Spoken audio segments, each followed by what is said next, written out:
afternoon. Good afternoon, lecturers and my fellow cohorts. Imagine waking up at 4 a.m., not to an alarm clock, but to a piercing whistle and thunderous boots hitting the pavement. My name is Abdulkarim, and I'm third year cadet at the Nigerian Police Academy. Today I want to share my lessons in my first day at the Nigerian Police Academy. But before I begin, how many of us have heard of the Nigerian Police Academy?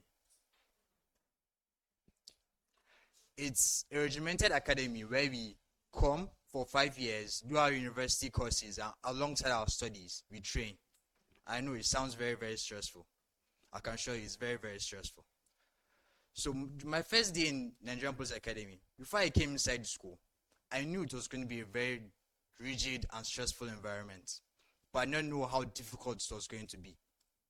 My first challenge, when I first entered, I first saw the officer I was there. He asked about 20 of us to line up. See our suitcases by our side. By the time I had a very big black suitcase, before I knew it, the officer said, everybody should put their suitcases on our heads. We're going to go and carry the mattress. I was like, my suitcase, this big black suitcase on my head, this thing is almost the same size as me. I looked at my back. This guy carried it. The girl on my front also carried it. I was like, so I have to do it now. I carried it on my head. I can tell you the destination we were going to carry the mattress around 1.5 kilometers away. It was very far. So we were going. I was like, I haven't reached this place yet. My neck was aching. My back was paining me. Up to today, I don't know how I reached that place to carry that mattress. Up to today, I do not know how. Then eventually, when we reached there, as I was signing my mattress, I had realization. This mattress that I was signing, how are we going to carry it? I hope it's not the same way we carried our suitcase. We're going to carry this mattress.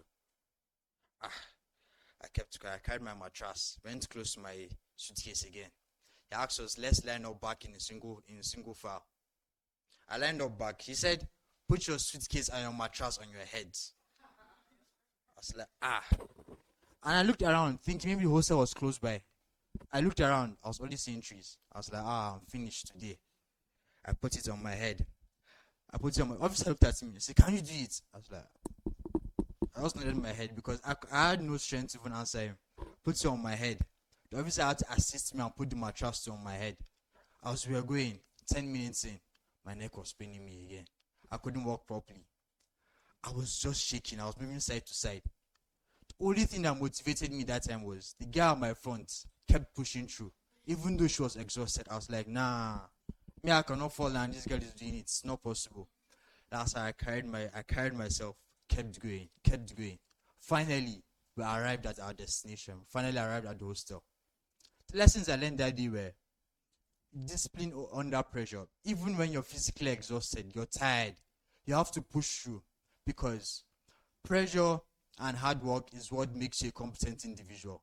And the power to persevere and resilience. Because if you're not perseverance in this life, you will never make it because this is a hard life. Nothing comes easy. In summary, my first year wasn't just about physical training. It was a molding process. My recommendation for anyone in a high-pressure environment, push through and persevere because that's what makes one a competent individual. Thank you, everyone. My name is Abdulkarim.